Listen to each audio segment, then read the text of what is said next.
अस्सलाम वालेकुम, कैसे हैं जी आप सब। आई होप आप सब ठीक होंगे। और मैं अभी किचन में आई थी। किचन के आज मुझे थोड़े बहुत काम करने थे, ज़रा सी क्लीनिंग करनी थी, बहुत ज़्यादा तो नहीं, लेकिन मैंने कहा चलो जितना काम हो सके अच्छा है। दो तीन कुछ ऐसी चीज़ें थी जो मुझे खटक रही थी काफ़ी दिनों से, मैंने कहा चलो उसको करते हैं। किचन में आई तो आगे भाई बर्तनों का अंबार लगा हुआ था। मैंने कहा मैं वेट नहीं कर सकती क्योंकि बाकी की क्लीनिंग जो है वो घर में हो रही थी। तो मैंने कहा चलो मैं खड़े खड़े बर्तन धो लेती हूँ। और वैसे भी अगर मैं किचन में आऊँ, बर्तन रखे हों, तो पहले मेरा यही काम होता है कि मैं बर्तन धोने लग जाती हूँ। और बर्तन आज इसलिए भी बहुत ज़्यादा थे क्योंकि फ़्रिज को क्लीन किया था और फ्रिज में पता नहीं कहाँ से इतने ज़्यादा बर्तन हो जाते हैं।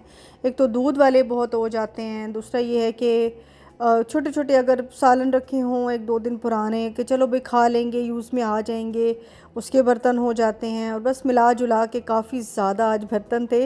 अभी तो साइड पे भी रखे थे, ये तो मैं आपको छोटे छोटे यहाँ पे दिखा रही हूँ। और नाश्ते के भी थे, कल रात के सालन के भी बर्तन थे। रात में पता नहीं क्यों सालन के एक दो रह गए थे ना। वैसे तो ये है कि रात को मेरी कोशिश होती है कि किचन को अच्छे से क्लीन करके सोया जाए, सुबह उठें तो आराम से किचन साफ़ हो, आप चाय बनाएं, नाश्ता बनाएं। और आज मुझे भलाई से घी भी बनाना था। और बहुत सारे लोग मुझे कहते हैं कि आप ही पहले आप मक्खन बनाया करें, उसके बाद आप घी बनाया करें। तो मेरी जान कोई फ़र्क नहीं होता, दोनों तरीक़ों से ही आई थिंक सेम टेस्ट होता है। तो मैं पहले ऐसे ही करती थी, मक्खन बना के फिर उसका घी बनाया करती थी। और फिर बाद में जब मुझे पता चला कि ये भी एक अच्छा तरीका है, मैंने कहा चलो ये सही है, क्योंकि उसमें बहुत ज़्यादा मेहनत हो जाती है और टेस्ट में भी कोई ख़ास फ़र्क नहीं होता, वही का वही टेस्ट होता है। तो इसलिए मैं बस हल्की आंच पे बलाई को रख देती हूँ, जो भी इकट्ठी हुई हुई होती है महीने की या 15-20 दिन की। तो आपको पता है कि दूध तो ये जो स्पेशली देने आते हैं, इनका कोई इतना कोई बलाई का तो होता नहीं है, महीना लग ही जाता है इकट्ठा करते करते। ये कि 2 डब्बे मेरे हो जाते हैं और हमारे यूज़ वाला घी जो है वो घर से आराम से निकल ही आता है। तो मैं फिर हल्की आंच पे रख देती हूँ, घंटा लगे 1.5 घंटा लगे, आराम से घी जो है वो रेडी हो जाता है। और यहाँ पे जी बर्तन हमारे हो गए डन। और आज मैंने कहा चूल्हा भाई मैं खुद साफ़ करूँगी, क्योंकि चूल्हे के बर्नर हटा के मुझे क्लीन करना था। और बीच में सारे वो ज़ाहिर है दूध गिरता है, सालन गिरता है, जलता रहता है, तो उसको निकाल के, बर्नर को निकाल के अच्छे से क्लीन करना ना बड़ा ज़रूरी होता है। और ये देखें इतना ज़्यादा इसमें वो जैसे राख सी होती है ना, वो सारी जमा हुई हुई थी, तो वो मैंने अच्छे से ख़ुद क्लीन किया।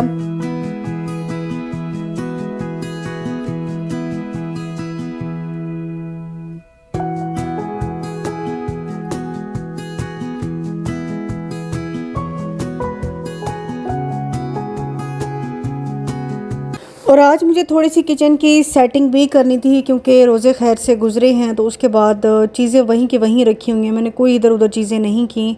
तो मैंने कहा ये जो चार्ट कॉर्नर है इसको भी अब मैं हटा दूं यहाँ से। और वैसे भी अब इतनी ज़्यादा गर्मी आ चुकी है कि ना अंडे रख सकते हैं, ना कुछ ब्रेड बाहर रख सकते हैं, तो मैं ब्रेकफास्ट कॉर्नर भी नहीं बना सकती गर्मी की वजह से।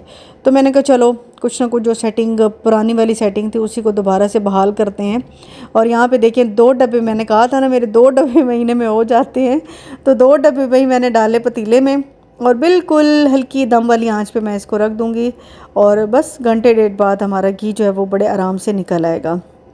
और चूल्हा देखिए मेरा कितना क्लीन साफ़ सुथरा लग रहा है। यही होता है कि अपने हाथ लगेगा ना, सही पता चलता है भी अपने हाथ लगे हैं। और दही जो है ना वो बन चुका था। और मैं दही मतलब रात को मैंने बनाया था, तो पूरी रात ही फ्रिज में रखी रही ना दही, तो वो बड़ी अच्छे से ना सेट हो जाती है।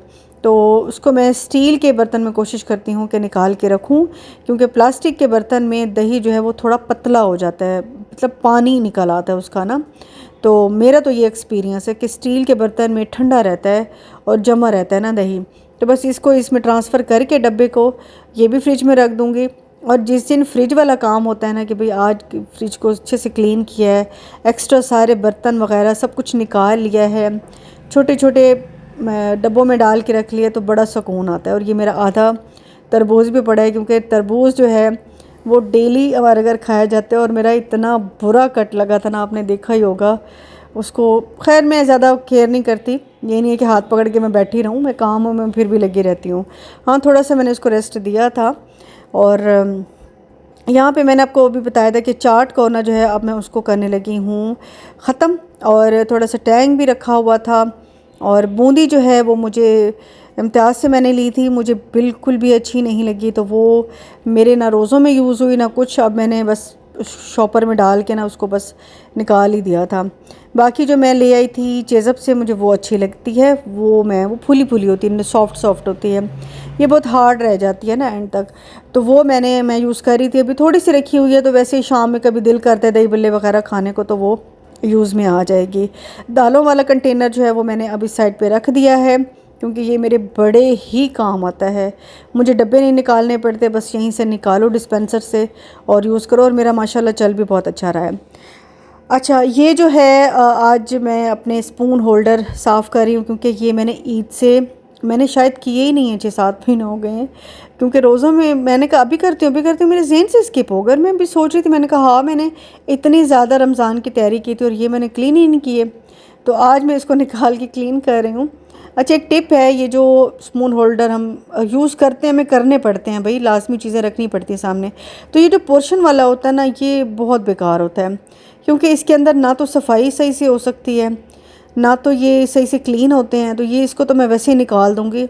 आज बस इसको कुछ दिन के लिए यूज़ करूँगी, फिर मैं इसको निकाल दूँगी। और ये खुले मुँह वाला जो है ये बेस्ट रहते हैं, इसकी क्लीनिंग भी आसान रहती है और इसमें चीज़ें भी काफ़ी सारी आ जाती हैं। मुझे लगता है कि ये बेस्ट है।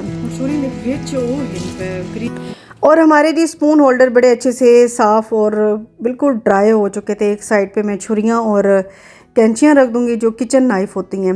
और अक्सर लोग मुझे कमेंट करते हैं कि आप कैंची से क्यों काट रही हैं। तो ये कपड़ा काटने वाली कैंची नहीं होती है, ये किचन नाइफ़ होती है, जो कि आप कभी आप पैकेट लें ना पूरा छुरियों वाला, इसमें हर चीज़ होती है, तो उसके साथ ये मिलती है, वो किचन के तौर पे यूज़ होती है।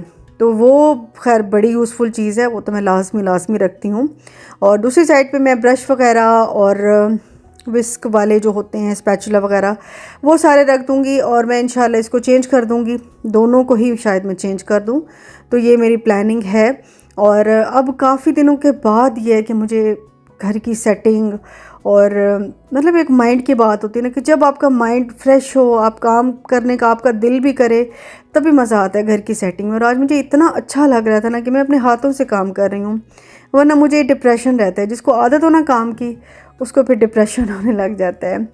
तो बस यहाँ पे सारा काउंटर जो है वो मैं क्लीन कर दूंगी। और जैसे कि मैंने बताया कि मैं पुरानी सेटिंग पे आऊँगी, और यहाँ पे बस मैंने एक स्टैंड रखना है, स्टैंड को मैंने स्प्रे करना है, वो भी इंशाल्लाह आपसे ज़रूर शेयर करूँगी। फ़िलहाल तो मैं चीज़ें ऐसे ही रख रही हूँ कि चलो एक दफ़ा पता चल जाए कि अब मैंने करना क्या क्या है।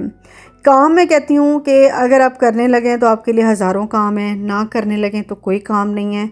मैं देखने में तो किचन बहुत क्लीन है, माशाल्लाह से साफ़ है। जो ये है कि सोनिया भी बहुत अच्छे से इसको मैनेज कर लेती है सफाई वगैरह को, लेकिन यह है कि अपनी बात तो फिर अपनी होती है ना।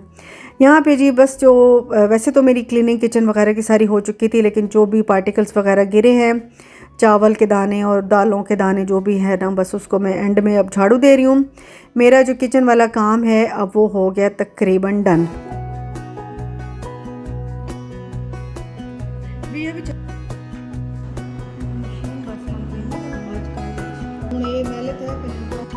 और भाई जो पतले वाले कंबल होते हैं इसी में यूज़ होते हैं, वो आज मैंने ड्राई क्लीन के लिए दे दिए थे। तो मैंने ये एक कंफर्टर है वो वाला बिछा दिया था कि चलो 1-2 दिन काम आ जाएगा। और मशीन मेरी है नहीं, मशीन का बड़ा मेरा इशू चल रहा है। और बस यही मैं अभी तक सोच रही हूँ कि ऑटोमेटिक लूँ। ऑटोमेटिक लूँगी तो ख़ुद मैनेज करना पड़ेगा, और दूसरी लूँगी तो वो शायद मैं दूसरी ही ले लूँ, क्योंकि धोने होते हैं हेल्पर ने, तो उनके लिए बेस्ट वही वाली मशीन रहती है। तो मैं वही इंशाल्लाह अब लूँगी। अब मुझे लेनी पड़ेगी भाई अब, क्योंकि बेडशीट्स वगैरह ये हाथ से सही क्लीन भी नहीं होती हैं। और कंबल तो आपको पता है कि वैसे बड़ी मशीन में धुलते हैं। खैर वो मैंने ड्राई क्लीन के लिए अब भेज दिए थे। यहाँ पे जी अब हस्बैंड के आगे फरमाइश कि आज मिक्स दाल बनाओ, तो मैं यहाँ पे मिक्स दाल जो है अभी फ़िलहाल भिगो के रख रही हूँ साइड पे। और इसको एंड में मैं आपको मतलब इसको मैं अगले व्लॉग में दिखाऊंगी कि मैंने इसको कैसे फाइनल किया था, डन किया था। फ़िलहाल यहाँ पे मैं आपको केजन पास्ता, बहुत ही ज़बरदस्त पास्ते की एक रेसिपी दे रही हूँ। और केजन पास्ता के लिए मैंने क्या किया कि 2 ब्रेस्ट फिले लिए हैं, उनको बीच में से मैंने कट लगाया, उसको मैंने फ्लैटन किया। किससे? मेरे पास एक वो हैमर टाइप है, उससे मैंने इसको फ्लैट कर दिया। और अब मैं उसको मैरिनेट कर रही हूँ, जिसमें मैंने थोड़ा सा नमक, थोड़ी सी काली मिर्चें, थोड़ा सा मिक्स हर्ब्स, 1-2 टेबलस्पून मैंने सोया सॉस के डाले, 1-2 टेबलस्पून मैंने चिली सॉस के डाले, और अच्छे से इसको कर दूँगी मिक्स करके मैं इसको कम से कम भी मैंने कोई 20 से 25 मिनट जो है इसको रखा होगा मैरिनेट करने के लिए, ज़्यादा देर के लिए नहीं रखा। पहले मैंने सोचा स्पून से काम चल जाएगा, लेकिन स्पून से काम नहीं चला, तो मुझे हाथों का इस्तेमाल करना पड़ा है। और यहाँ पे जी ये पेनी पास्ता है, आई थिंक पेनी पास्ता, अगर मैं गलत हूँ तो मुझे बता दीजिएगा। तो ये मैं यूज़ कर रही हूँ केजन पास्ता के लिए। वहाँ पे मैंने बॉईल करने के लिए रख दिया। यहाँ पे मैंने अपना रखा जी पैन। और बहुत सारे लोग पूछते हैं ये पैन आपने कहाँ से मंगाया है, तो ये मैंने अली एक्सप्रेस से मंगाया है, और इसको काफ़ी दिन हो गए हैं। मैं कोशिश करूँगी इसका लिंक जो है वो मैं डिस्क्रिप्शन में दे दूँ। तो ये थोड़े से दिन तो लग जाते हैं अली एक्सप्रेस से चीज़ें आते आते पाकिस्तान में, लेकिन ये है कि चीज़ अच्छी होती है, क्वालिटी अच्छी होती है। अच्छा जी, यहाँ पे अब मैं सबसे पहले चिकन फिले जो हैं वो मैं कर रही हूँ फ्राई। थोड़ा सा मैंने ऑयल डाला है और इसको मैंने रख दिया। ऊपर से मैं हल्का सा ना कुटी मिर्चें हैं वो डाल रही हूँ। उसका ना कलर और वो जो टेस्ट है ना, वो बड़ा मज़े का आ जाता है।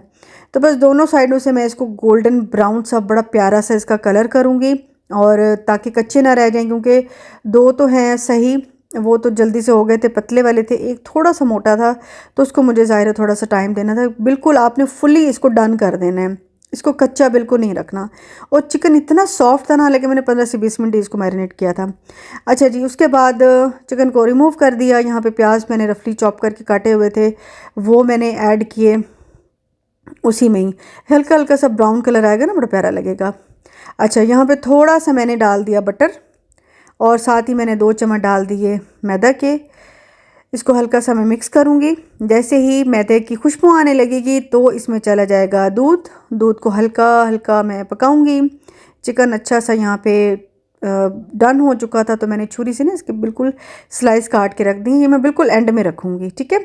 और ये इतना मज़े का बनता है। आपने किसी को इम्प्रेस करना हो और उसको पास्ता भी पसंद हो, तो ये आप बनाएं। आपको तारीफ़ ना मिले तो मेरा नाम बदल दीजिएगा।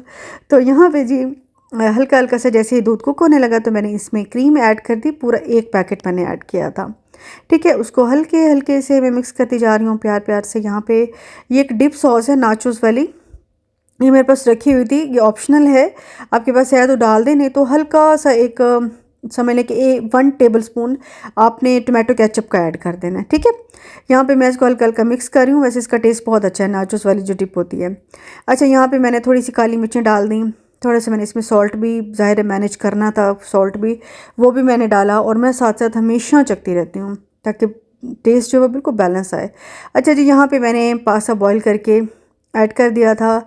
हरा धनिया जो है वो मैंने थोड़ा सा ऊपर से उठा लिया था, मैंने कहा ऊपर से डालूँगी। हरा धनिया भी साथ ही डाल दिया, उसको हल्के हल्के से मिक्स करती जाऊँगी। इतना प्यारा इसका कलर आ रहा था। और क्योंकि सॉस हमारी थोड़ी सी थिक हो रही थी, तो मैंने इसमें थोड़ा सा पानी भी ऐड किया है, ताकि सॉस जो है वो बिल्कुल ही गाढ़ी होकर चिपक ना जाए ना पास्ता के साथ। इसलिए पानी का इस्तेमाल अपने अकॉर्डिंगली आप थोड़ा थोड़ा कर सकते हैं। गर्म पानी हो तो क्या ही बात है, नहीं तो ठंडा भी कर सकते हैं। अच्छा, चीज़ भूल गई थी सॉस में डालना, अभी मैंने चीज़ भी इसके ऊपर डाल दी। अब इसको हल्के हल्के हल्के मिक्स करती जाऊँगी। पास्ता हमारा तकरीबन हो गया जी डन। ऊपर से मैंने थोड़ी सी कुटी मिर्चें डाली हैं, और ये जो चिकन के स्लाइस मैंने, और मैं हिलाऊंगी नहीं इसको, तोड़ के नहीं डालूंगी चिकन को, बिल्कुल ऐसे का ऐसे ही मैं ऊपर रख दूंगी, तो इसकी लुक बड़ी प्यारी आ जाती है। और बस जी, यहाँ पे इसके ऊपर थोड़ा सा धनिया जाएगा, थोड़ा सा इसमें इसके ऊपर चीज़ जाएगा, और फिर मैं इसको कवर करके ना सिर्फ 5 से 7 मिनट के लिए बिल्कुल हल्की आंच पे रख दूँगी, ताकि ये जो अच्छा सा ना टेस्ट इनका आपस में ना पास्ता का चिकन का वो बस घुल मिल जाए। और बेटी को आज मैंने ट्रीट दी थी। बच्चों को आपको पता है कि इस तरह की चीज़ें कितनी पसंद हैं, तो वो बड़ी खुश हो गई थी, और मम्मा आपने बहुत मज़े का बनाया, बड़ी तारीफ़ें करी थी। तो मिलूंगी जी आपसे नेक्स्ट वीडियो में। अपना बहुत ख्याल रखिएगा। अल्लाह हाफिज़ जी, बाय बाय।